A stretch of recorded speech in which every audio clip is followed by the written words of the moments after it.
नमस्कार, स्वागत है आपका। मैं हूं आपके साथ रंजना सिंह राठौड़। समाजवादी पार्टी के राष्ट्रीय अध्यक्ष अखिलेश यादव के आह्वान पर सपा कार्यकर्ताओं ने किसान आंदोलन के समर्थन में प्रदर्शन किया, तो वहीं दूसरी तरफ विधानसभा के नेता प्रतिपक्ष राम गोविंद चौधरी अपने सरकारी आवास के गेट पर ही धरने पर बैठ गए, क्योंकि प्रदर्शन के आह्वान के कारण उनकी सरकारी गाड़ी को नहीं जाने दिया गया। वहीं सपा के कार्यकर्ताओं की बात करें तो सपा के अन्य कार्यकर्ताओं ने प्रदेश भर में जिला मुख्यालयों पर जमकर प्रदर्शन किया। लखनऊ में सपा कार्यकर्ताओं ने कैसरबाग में प्रदर्शन किया। इस दौरान उनकी पुलिस से झड़प भी हो गई, जिसके कारण उन्हें गिरफ्तार कर लिया गया। पुलिस ने प्रदर्शन करने वाले सपा नेताओं पर एफआईआर भी दर्ज कर ली है, जिनमें 5 नामजद और 100 अज्ञात कार्यकर्ता शामिल हैं। सभी कार्यकर्ताओं पर महामारी एक्ट और 151 की धारा में मुकदमा दर्ज किया गया है। वहीं कैसरबाग में प्रदर्शन कर रहे कार्यकर्ताओं पर पुलिस ने करीब 80 से 90 लोगों के खिलाफ मुकदमा दर्ज कर लिया है। इस पूरे मुद्दे पर चर्चा करें उससे पहले हम किसान नेता राकेश टिकैत ने क्या कुछ कहा, हमारे संवाददाता ने उनसे खास बातचीत की, आपको सुनवाते हैं। किसान आंदोलन जिसको 2.5 हफ्ते से ज्यादा का वक्त बीत चुका है, हर कोई जानना चाहता है कि हल कहां होगा, तो हल तलाशने में ही जो तमाम किसान हैं वो लगे हुए हैं। मैं गाजीपुर बॉर्डर पर मौजूद हूं और मेरे ठीक पीछे आप यहां मैं दिखाऊं आपको, तो किसानों के नेता राकेश टिकैत बैठे हुए हैं, जिनके साथ तमाम किसान यहां बैठे हुए हैं और आज सुबह भी किसानों से उन्होंने बात की है और आगे वो बातचीत के लिए, वार्ता के लिए सिंघू बॉर्डर जा रहे हैं। तो क्या कुछ रणनीति रहने वाली है, क्या कुछ होने वाला है, राकेश टिकैत जी हमारे साथ हैं। आपसे जानना चाहेंगे आज का क्या प्लान है आपका? आज तो मीटिंग करेंगे, मीटिंग के बाद ही मीटिंग है वहाँ पे और उसके बाद ही बताएंगे। 5 बजे तक बताएंगे अगली रणनीति। क्योंकि देश के मन में एक जिज्ञासा है कि हल कहाँ निकलेगा, इसका सॉल्यूशन कहाँ निकलेगा। अभी तो नहीं पता, अगर हल्का सॉल्यूशन किसी को पता होता तो हम काट कर दे देते। एक बार फिर गृह मंत्री से कृषि मंत्री ने मुलाकात की है। हालांकि आप किस तरीके से देख रहे हैं इसे? आपको वहां लगता है कि कुछ बातचीत चल रही है, कोई सरकार आपकी तरफ एक कदम भी बढ़ा रही है? बातचीत तो चल ही रही होगी भाई, चारों तरफ को किसान आ रहा है तो बातचीत तो इनको करनी चाहिए आपस में। एक बार फिर से आपकी रणनीति आगे की जानना चाहेंगे। कल का दिन बहुत महत्वपूर्ण था, देश भर में हमने देखा प्रदर्शन हुआ, आगे की क्या चल रही है रणनीति? हम ये है कि शांतिपूर्ण तरीके से जो धरने प्रदर्शन हमारे चल रहे, इनको शांति इनमें बनाए रखे, अपनी कमेटियां बनाएं और बाहर के लोगों का निगाह रखे कि कोई गलत तरीके के लोग ना आ जाएं, क्योंकि सरकार ने भी अपने लोगों को खोल दिया है इसमें डिस्टर्ब करने के लिए, तो उनकी निगाह रखनी है। जी, आपका खुद का इंटेलिजेंस काम कर रहा है ऐसा आपने कहा? हाँ, सब कर रहे हैं हमारे। और क्या कुछ चल रहा है जो आपस में आप बातचीत लगातार कर रहे हैं? यहाँ पर किसान भी लगातार बातचीत करते हैं, नेशनल हाईवे 9 पर लगातार बैठे हुए हैं, तो किस तरह की दिन और रात बीत रहे हैं? भाई दिक्कत में तो बीतते ही हैं, सर्दी बहुत है, 6 डिग्री टेम्परेचर रहता है, 5 डिग्री रहता है, तो दिक्कत तो होती है। कुछ ऐसा भी सुनने में आया कि कुछ ट्रैक्टर्स जो हैं वो बॉर्डर तक नहीं आने दिए जा रहे हैं। हाँ, ऐसा है, लोगों को रोक रहे हैं आने से, ये दिक्कत है। और आपने कहा कि पशु जो हैं कुछ वो बांध दिए जाएंगे थानों में। अगर वे दिक्कत करेंगे तो गाँव में वो भी एक आंदोलन का हिस्सा है और इस तरह के आंदोलन का पहले किसान संगठन में इस्तेमाल हुआ है। एक बार फिर से, क्योंकि जब मेरी रोजाना आपसे बात होती है, एक बार फिर से मैं जानना चाहूंगा कि बात कहां पर बनेगी? कोई बीच का रास्ता, संशोधन? अभी तो नहीं, संशोधन पर तो कोई बात नहीं। एक बहुत अहम बात आपने अभी कही थी जब बातचीत आप कर रहे थे, उसमें कहा कि 26 जनवरी में आप देश का जो राष्ट्र ध्वज है वो लेकर दिल्ली की तरफ बढ़ेंगे ट्रैक्टर। आज 26 जनवरी में राष्ट्रीय पर्व है, उसे भी तो हम भी तो मनाएंगे। किसान क्यों नहीं मना सकता? क्या उसको लेकर चलेंगे, ट्रैक्टर पर लगा कर लेकर चलेंगे उसको। दिल्ली कूच करेंगे? हाँ, 26 जनवरी में चलेंगे दिल्ली, परेड में शामिल होंगे। उससे पहले की क्या उम्मीदें सरकार को लेकर, और क्योंकि आज की वार्ता भी बहुत अहम होगी, अभी सरकार के किसी नुमाइंदे का कोई फोन कॉल आया, कुछ ऐसी बात? अभी तो नहीं आया, 8 दिन से तो कोई बातचीत नहीं उनसे। 8 दिन से लगातार कोई बातचीत नहीं? 8 तारीख के बाद में नहीं हुई कोई, आज 15 होगी तो 7 दिन हो गए। अच्छा, आखिरी बस ये कि जब आप युवा किसानों से यहाँ बात करते हैं, क्या वो कहते हैं, आपस में क्या बातचीत आपकी होती होगी? आप भी उन्हें कुछ समझाते होंगे, वो भी अपना कुछ रिवर्ट देते होंगे, जवाब देते होंगे। उनको कह रहे कि भाई आंदोलन को कैसे आंदोलन होते हैं उसको सीखो, ये ट्रेनिंग सेंटर है सबका। यानी रिहर्सल हो रही है? ट्रेनिंग सेंटर, ट्रेनिंग है ये। अच्छा, एक लास्ट बिल्कुल आखिरी सवाल ये कि कुछ हमने देखा छात्र नेता, कुछ चाहे दूसरे बॉर्डर्स की बात करें, यहाँ भी कुछ छात्र नेता आ गए थे, तो उन लोगों को आपने वापस, किसानों ने वापस चले गए, वापसी चले गए, उनका कोई काम नहीं, अभी पढ़ाई करे हुए अपनी। ये राकेश टिकैत जी हैं जिनसे हमने तमाम बात की। कुल मिलाकर एक बात मोटी मोटी ये सामने आई है कि अभी तक मामले में कोई सॉल्यूशन नजर नहीं आ रहा है। हालांकि आज सिंघू बॉर्डर पर किसानों की एक बैठक होने वाली है जिसमें राकेश टिकैत भी जा रहे हैं। और इसके अलावा उन्होंने 26 जनवरी की बात को दोबारा से दोहराया है। उन्होंने कहा कि राष्ट्रध्वज लेकर जो तमाम किसान हैं वो 26 जनवरी को दिल्ली की तरफ बढ़ेंगे और तब तक अगर हल नहीं होता है तो निश्चित है ये सरकार के लिए बड़ी चिंता हो सकती है। गाजियाबाद में कैमरामैन अंकित के साथ जतिन गोस्वामी, इंडिया न्यूज। तो किसान नेता राकेश टिकैत ने क्या कुछ कहा हमने आपको सुनवाया। पिछले 20 दिनों से लगातार किसान आंदोलन जारी है, लेकिन इन सब के बीच राजनीतिक पार्टियां भी कूद पड़ी हैं। कल कई राजनेताओं ने अनशन भी किया, खासतौर पर समाजवादी पार्टी का जो प्रदर्शन देखने को मिला। इन सब के बीच कार्यकर्ताओं और पुलिस के बीच नोकझोंक भी हुई और कई लोगों को हिरासत में भी लिया गया। इस पूरे मामले पर चर्चा के लिए आज हमारे साथ आलोक वर्मा, भारतीय किसान यूनियन के प्रवक्ता, इस डिबेट में जुड़ रहे हैं। सर, बहुत बहुत स्वागत है आपका इंडिया न्यूज उत्तर प्रदेश उत्तराखंड पर। इसके अलावा कमर अली भी हमारे साथ जुड़ गए हैं, बीजेपी प्रवक्ता हैं। सर, आपका भी बहुत बहुत शुक्रिया हमारे साथ जुड़ने के लिए। शुरुआत में चूंकि किसानों का मुद्दा है तो आलोक वर्मा जी आप ही से करना चाहूंगी। हालांकि समर्थन बड़े स्तर पर आपको मिल रहा है, आज से नहीं, जब से आपका किसान आंदोलन शुरू हुआ तभी से मिल रहा है, लेकिन जिस तरीके की तस्वीरें कल सामने आई जहां पर आपके द्वारा जो अनशन किया गया उसमें भी बड़े स्तर पर राजनेताओं का समर्थन आपको मिला, जो कि एक अच्छी बात हो सकती है। लेकिन पहले ही दिन से आप लोगों ने साफ किया हुआ है कि आपके मंच पर कोई भी राजनीतिक पार्टी स्वीकार्य नहीं है, कोई भी नेता स्वीकार्य नहीं है। किस तरीके से देखते हैं आप इसको? देखिए, मैं आपको बताऊं कि भारत का किसान जो अब 3 कृषि बिलों को लेकर, एमएसपी को लेकर, पराली को लेकर, बिजली दरों को लेकर के आंदोलनरत है और अपनी मांगों के लिए भारत सरकार से बात करना चाहता है। भारत सरकार उस पर अड़ियल रुख अपनाए हुए है, बात नहीं कर रही है।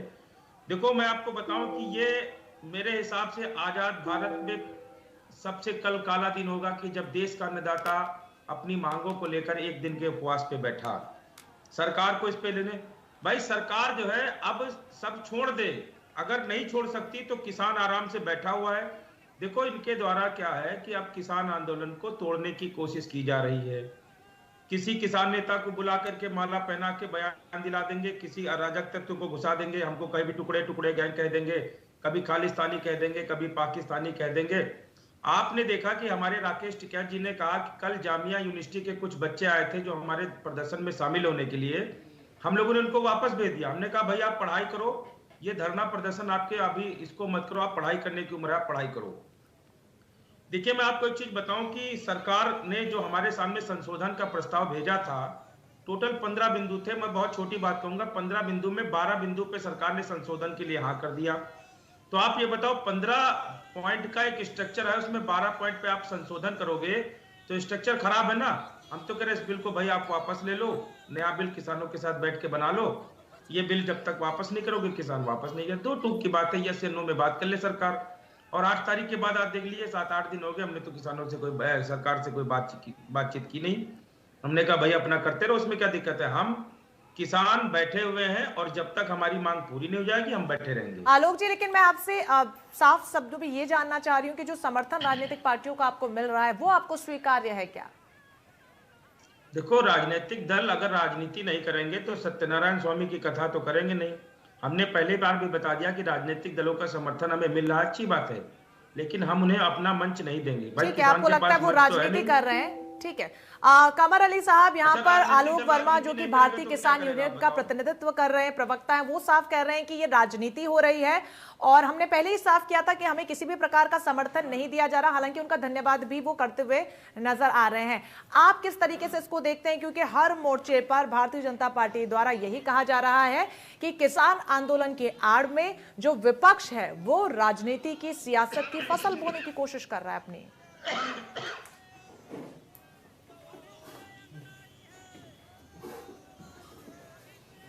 देखिए, आंदोलन करने का हक सभी को है और लोकतंत्र में हमेशा होता रहा है। हमारी पार्टी ने भी किया, अन्य पार्टियां भी करती हैं। जहां तक किसान भाइयों की बात है, वो अन्नदाता था, है और रहेगा। आपने देखा जो भी सरकारें अभी तक आईं, उन्होंने किसान भाइयों को सिर्फ कर्जदार बनाया, इसके अलावा कुछ नहीं किया। 15 साल तक समाजवादी पार्टी रही, बाखूबी उसने राज किया। यूपी सबसे बड़ा सूबा है हिंदुस्तान का और उस सूबे में कायदे से राज हुआ है और उसके बाद किसान भाइयों कर्जदार की आपने देखा ही आपके सामने है कि घास की रोटी महोबा में खाई जाती थी, पानी की कितनी बुंदेलखंड में परेशानी थी।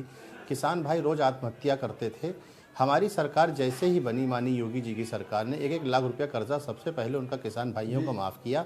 और आज की तारीख में जो सबसे बड़ा रिकॉर्ड है किसान भाइयों का पैसा देने का, यूपी सरकार का ही सबसे बड़ा सूबा होने के बाद आपने भी दिखाया, सारे चैनल दिखा रहे हैं, प्रिंट मीडिया, सबसे बड़े सूबे में सबसे बड़े मुख्यमंत्री ने सबसे ज्यादा भुगतान किया है। सरकार ने क्या कुछ कहा है? आज का टॉपिक वो नहीं, टॉपिक किसान आंदोलन है। जिस तरीके से यहाँ पर सियासत हो रही है उसको लेकर हम बातचीत कर रहे हैं, इसलिए सवाल भी बहुत सीधा मैंने आपसे पूछा। आप चूंकि 2 बातों का आपने जिक्र किया, एक कि आपकी सरकार बहुत ज्यादा सहूलियतें किसान को दे रही है, तो क्या वजह है कि सरकार पे भरोसा किसान नहीं कर पा रहा है?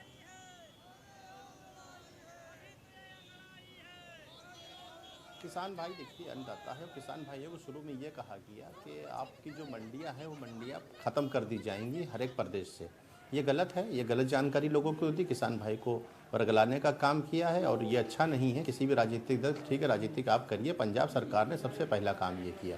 आप देख रहे हैं कि पंजाब सरकार जिस तरीके से बैकडोर से मदद कर रही है, जिस तरह से गुमराह कर रही है, उस तरह से उसको पंजाब सरकार को नहीं करना चाहिए था। राजस्थान सरकार ने जो किया, जो पंजाब सरकार कर रही है, क्या उन्होंने किसान भाइयों का भुगतान किया? इस तरह से नहीं किया भुगतान। वो सिर्फ नेतागिरी करते, ठीक है आप नेतागिरी करिए, बिल्कुल करिए, लेकिन किसान भाइयों के आप हक की बात तो करिए। आपने किसान भाई के लिए कौन सा योगदान दिया है? आप आइए बताइए, आके प्लेटफॉर्म है आपके पास, राज्यसभा है, लोकसभा है, उसमें बताइए, आइए हमसे बात करिए आके। आप किसान भाइयों को बेजा इस्तेमाल मत करिए। आज कह रहे हैं जब से किसान भाइयों को हुआ है, धरना प्रदर्शन चला है, हमारे रोज मंत्री बात करते, कृषि मंत्री जी बात करते, गृह मंत्री जी बात करते, माननीय प्रधानमंत्री जी निवेदन करते हैं कि आइए हम बैठ के बात करने की तरह बराबर बात करिए। जवाब आलोक वर्मा जी आपसे लूंगी, लेकिन उससे पहले पंकज रस्तोगी जी वरिष्ठ पत्रकार हैं, ये भी हमारे साथ जुड़ गए हैं। सर बहुत बहुत स्वागत है आपका इस चर्चा का हिस्सा बनने के लिए। आपके पास आऊंगी, कमर अली जी। पंकज जी से सवाल लेना चाहूंगी।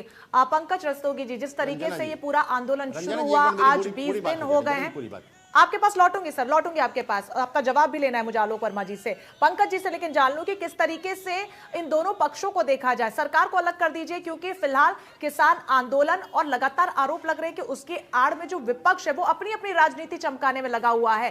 किस तरीके से इसको देखा जाए, वो भी तब जब किसानों ने यह साफ कर दिया कि हमारे मंच पर कोई राजनीतिक पार्टी स्वीकार्य नहीं है। देखिए रंजना जी, एक बात को समझ लीजिए, आजादी के बाद से सर्वाधिक अगर उत्पीड़न हुआ तो किसान समुदाय का हुआ। सर्वाधिक किसान समुदाय का उत्पीड़न हुआ उनके, वो जबकि भारत की 70% आबादी कृषि आधारित है और 16% हिस्सा, 17% हिस्सा जीडीपी में कृषि क्षेत्र से आता है। उसके बावजूद सारी सरकारों ने किसानों का उत्पीड़न नहीं किया। आज सन 70 में आप देख लीजिए 76 रुपए कुंटल गेहूं का मूल्य था, आज क्या नाम है 19.75 रुपए, 1975 रुपए प्रति कुंटल है एमएसपी, न्यूनतम सपोर्ट पर है। जबकि भारतीय जनता पार्टी ने 2018 में ये मूल्य बढ़ाया, उसके बावजूद ये हालत है। तो ये किसानों के साथ एक मजाक है, किसानों को कोई सुधि लेने वाला नहीं है। सरकार ने अगर उनको 6,000 रुपए देने का काम किया, वो भी एक जो मझले और छोटे किसान थे उनके लिए एक सराहनीय प्रयास रहा। लेकिन समस्या क्या है कि किसानों के साथ आप उनके साथ जो बड़े किसान है वो तो अपना स्टोरेज कैपेसिटी कर लेते हैं, लेकिन छोटे किसान अपनी फसलों को स्टोरेज नहीं कर पाते, जिससे उनको अपनी फसलों को, बहुत फसलें नुकसान होती है, उनको उसका समुचित मूल्य नहीं मिल पाता और बहुत से किसान एमएसपी पे ही बेच के सफल रहते हैं। लेकिन ये बड़ी विडंबना की स्थिति है। और रहा सवाल ये जो आंदोलन चल रहा है, इस आंदोलन में आप ये देखिए तो इसमें कहीं ना कहीं से अकाली दल जो पहले का नाम है भारतीय जनता पार्टी का समर्थन दल था, गठबंधन दल था, उसका एफसीआई से कॉन्ट्रैक्ट था और वो 2% उसको कमीशन मिलता था, उसी के बिना मोहर से वहां पर कोई परचेसिंग नहीं होती थी, ये दुनिया जानती है और सर्वविदित है। और इसको भारतीय जनता पार्टी ने, केंद्र सरकार ने उसको समाप्त कर दिया। उसके बाद से वो उन्होंने भड़काना शुरू किया। आज आप देखिए तो पूरे भारत का किसान क्या इस आंदोलन में शामिल है? नहीं। और जो लोग किसान पंजाब के भी शामिल हैं, उसमें कई टीवी चैनल में उन लोगों को बेनकाब किया कि जो लोग क्या नाम किसान आंदोलन नहीं है वो किसान नहीं है, और फिर भी क्या नाम किसान आंदोलन में किसानों को वर्गलाने का काम कर रहा है। उनको आइडेंटिफाई किया, कई चैनल, कई राष्ट्रीय चैनल ने यह काम किया। तो किसानों के साथ मजाक मत करिए। और सवाल इस बात का है कि अभी 6 महीने बाद वेस्ट बंगाल का चुनाव है, उसके बाद आसाम का चुनाव है, तो इन सब चीजों को, और 2022 में उत्तर प्रदेश का चुनाव है जो कि देश का सबसे बड़ा राज्य है। तो इसके लिए ये पार्टियां इनको घेरने का काम कर रही है, विपक्षी दल, और किसानों को वर्गलाने का काम कर रही है। सीधी सी बात, 1 मिनट। और दूसरी चीज, अगर एमएसपी से, आपकी न्यूनतम सपोर्ट प्राइस से आपको कोई दिक्कत है किसानों को, उसको आप क्या नाम है, उसमें जो अध्यादेश आया है, जो बिल आया है, उसमें शामिल करवा लीजिए, लिखित रूप से उसको शामिल करा लीजिए, तो ये समस्या का अंत हो जाएगा। लेकिन उसको जबरदस्ती वर्गलाना और इस बात को कहना, ठीक है पंकज जी, आलोक जी जवाब दीजिए। आरोप कमर अली साहब ने भी यही लगाया, पंकज रस्तोगी जी भी यही कह रहे कि पूरा देश का किसान आपके साथ नहीं है, सिर्फ पंजाब और कुछ राज्यों के थोड़े बहुत किसान आपके साथ हैं, और संभावना जताई जा रही है कि आप लोगों को ज्यादातर बरगलाया जा रहा है, भड़काया जा रहा है। क्या आपकी अपनी सोच नहीं है ये? अच्छा ये बताइए रंजना जी, ये हमें बता रहे हैं कि हमको बरगलाया जा रहा है, भड़का, हम कोई पागल इंसान है जो बरगला भड़का के इनके साथ में खड़े हैं? अरे हम भी दिमाग रखते हैं। और ये जो कहते हैं ना कि ये किसान नहीं है, तो हम भी कह रहे हैं ये नेता नहीं है, सीधी मान लो बात। और एक चीज मैं बताऊं आपसे, ना तो किसान बरगलाने में है, ना किसी के भड़काने में है। और देश का किसान की अगर आप बात करते हो तो पूरे देश का किसान का सहयोग है, बड़ा आंदोलन है। आप देख लीजिए, अगर हम किसी के बरगलाने में होते या देश के किसान का हमारे साथ सहयोग ना होता तो हम 27 नवंबर से दिल्ली बॉर्डर पर बैठे हैं, वहां पर अब तक किसान खत्म हो जाते। वहां पर किसानों की संख्या बढ़ रही है। भारतीय जनता पार्टी के नेताओं को नींद नहीं आ रही है, गोली खा के सो रहे हैं आज की डेट में। और मैं बता दूं रंजना जी कि किसान को कोई भी ये जो सत्ताधारी दल है, ये जरा सा भी ये न समझे कि किसी के बहकावे में है, या किसान को जरा सा भी कम पढ़ा लिखा न समझे। कमर अली साहब जवाब दीजिए। ठीक है आलोक जी, ठीक है, कमर अली साहब जवाब दीजिए। रंजना जी सुन लीजिए, किसान एक ऐसी ताकत है जो बैल के नाक में सुज्जे से रस्सी डाल करके नाबा करके खेती करता है। ये नेता और अधिकारी तो इनके पढ़े लिखे हैं, मेरे हिसाब से जल्दी समझ जाएंगे। और किसान को जरा सा भी, ये जरा सा दिमाग में अगर जरा सा भी है तो निकाल दे। आज भी कह दे भूल चूक लेनी देनी, हम अपने बिल वापस लेते हैं, किसान वापस चला जाएगा। 4 डिग्री 5 डिग्री में हम पागल हैं जो वहां पे बैठे हुए हैं। अरे लोकतंत्र में मैं अपनी बात रखने आया हूं, हमारे लिए कानून लेके आए हो, हमको नहीं पसंद है आप वापस करिए इसको। क्यों नहीं वापस कर सकते? ठीक है, ठीक है, आपके सवाल का जवाब लूंगी। इस बीच अब्बास अली जैदी साहब हमारे साथ जुड़ गए, समाजवादी पार्टी के प्रवक्ता हैं। अब्बास जी आपके पास लौटूंगी, लेकिन महत्वपूर्ण है आपसे मैं सवाल करूं उससे पहले एक सवाल कमर अली साहब से, चूंकि थोड़ी देर पहले वो जिक्र कर रहे हैं कि लोकतांत्रिक देश है, यहाँ पर सभी को अपनी आवाज बुलंद करने का पूरा अधिकार है, प्रदर्शन करने का भी पूरा अधिकार है। कमर साहब आपसे जानना चाहूंगी, जब समाजवादी पार्टी के तमाम कार्यकर्ता और नेता सड़कों पर उतरे थे, प्रदर्शन कर रहे थे, तो उन्हें क्यों रोका गया, उन्हें नजरबंद क्यों किया गया? समाजवादी पार्टी के एमएलसी राजपाल कश्यप को नजरबंद कर दिया गया।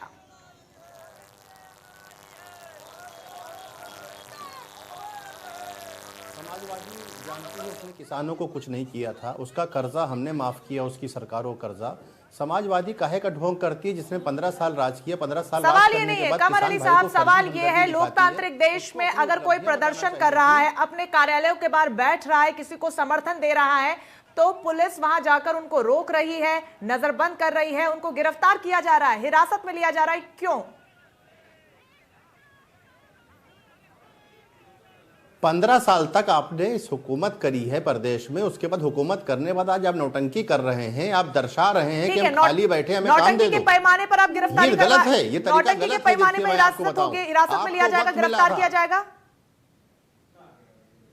15 साल तक जिस प्रदेश में 15 साल तक एक परिवार के मुखिया ने, उनके साहबजादे ने प्रदेश को चलाया हो और किसान परिवार से आते हो, उनकी किसान की उपलब्धि क्या है उन सरकारों की? क्या बता पाए आज तक आपके चैनलों पे बैठ के? क्या बता पाए कि कर्जदारों क्यों बनाया? जो सवाल मैं आपसे कर रही हूं उसका जवाब नहीं दे पा रहे। अब्बास साहब आपसे जानना चाहूंगी कि कमर अली साहब कह रहे हैं कि आप लोग नौटंकी कर रहे थे 15 सालों में, जब आप सत्ता में थे तब आपने किसानों के लिए कुछ नहीं किया, और आज अगर आप सड़कों पर उतर रहे हैं तो आपको हिरासत में ले लिया जाएगा। रंजना जी, मैं सिर्फ इतना ही याद दिलाना चाहूंगा कमर साहब को कि आज पूरे देश में किसान आंदोलित है, और अगर आंदोलित है तो ये जो काला कानून बनाया गया है, कृषि कानून, उसके अंदर जो बहुत सारी बड़ी कमियां हैं जो किसानों को बहुत पीछे लेके जाएंगी, उन कमियों पे चर्चा क्यों नहीं होती? मैं उदाहरण रूप आपको बताना चाहता। उत्तर प्रदेश में आदरणीय योगी जी की सरकार जब सत्तासीन हुई, उस समय के बयान अगर आप देखें तो मुख्यमंत्री जी कहा करते थे कि हम भंडारण को किसी भी प्रकार से होने नहीं देंगे और काला बाजारी को रोकेंगे। इस कानून के तहत तो आपने उसको लीगल कर दिया। अब कोई भी व्यक्ति कितना भी अनाज भंडारण कर सकता है, उसको रोक सकता है और वही मूल्य निर्धारित करेगा। लेकिन परंतु किसानों को जब आप समर्थन मूल्य देने की बात आती है तो आपने उसमें स्पष्ट तौर पे कहा कि समर्थन मूल्य न देने वाले कॉर्पोरेट के खिलाफ आप किसान अदालत नहीं जा सकते। ऐसे प्रावधान वो सरकार और वो लोग जो कहते थे हम किसानों की आय को दुगना करेंगे, आज किसानों की समर्थन मूल्य जो उनका जायज हक है, उस हक को भी देने के लिए तैयार नहीं है। और समाजवादी पार्टी के कार्यकर्ताओं को कोई राजनीतिक कार्यकर्ता न माने। हम कॉरपोरेट घरानों से नहीं आते, हम किसान के लोग, हम किसान के बेटे हैं। 90% से ज्यादा कार्यकर्ता हमारे कृषि से जुड़े हुए हैं। और ऐसे समय पे जब पूरे देश का किसान आंदोलित है, सिर्फ चंद कॉरपोरेट घरानों से, जो कि भारतीय जनता पार्टी की बेईमानियों में उनका धन के आधार पर साथ देती है, ऐसे कॉरपोरेट घरानों के साथ भारतीय जनता पार्टी की सरकार खड़ी है, इसीलिए किसान आंदोलित है। कमर अली साहब जवाब दीजिए। बिल्कुल बेशक जवाब देता हूं मैं आपकी बात का। आप कॉर्पोरेट सेक्टर की बात करते हैं, आप अडानी अंबानी की बात करते हैं, आप भूल जाते हैं अनिल अंबानी को आपने राज्यसभा भेजा था, वही समाजवादी पार्टी है। आपने सबसे पहले उनका उत्तर प्रदेश पे खैर मकदम किया था और एक फिल्म सिटी आपने जो थी उनको नोएडा में दी थी, जो मुलायम सिंह जी जिसकी नींव रख के आए थे। उसके बाद आपने देखा था अडानी अंबानी भी वहाँ थे, सारे लोग थे, फिल्म सिटी कहाँ गायब हो गई। फिर उसके बाद दोबारा जब आप बने मुख्यमंत्री, श्री अखिलेश यादव जी बने, आपने एक फिल्म सिटी नोएडा में और दी थी, वो भी गायब हो गई। आप तो भ्रष्टाचार आपने चरम सीमा पे किया है। आपने अडानी अंबानी को खुद राज्यसभा भेजा है। आप किसकी बात करते हैं? आप आवाम की कहां बात करते हैं? आपको तो अमर सिंह जी आपको कायदे से याद होंगे, मरहूम, कैसे सरकार चलती थी, को लोग कैसे कहते थे कि सरकार चल रही उनकी। अरे भाई, सरकार आपकी आवाम बनाती थी, लेकिन फायदा तो आपके जो उद्योगपति थे वही उठाते थे। मैंने आपको नाम भी गिना दिया, आपने जमीन भी दी, उनको कारोबार भी कराया, आखिर में बेच के सब निकल गए। तो क्या कितना बड़ा घोटाला उसका हुआ? दो फिल्म सिटी नोएडा में होने के बाद आज तक उसकी जमीन नहीं मिल पाई, उसकी जमीन मिल पाई। आरोप प्रत्यारोप का दौर जो है वो लंबा इतिहास में चला हुआ है और अभी भी चलेगा। लेकिन जो महत्वपूर्ण मुद्दा है वो ये कि किसानों के आंदोलन का आज 20वां दिन है। ठिठुरती ठंड में देश का अन्नदाता अनशन पर है, इसका क्या कोई समाधान भी हो पाएगा, ये बड़ा सवाल लगातार बना हुआ है।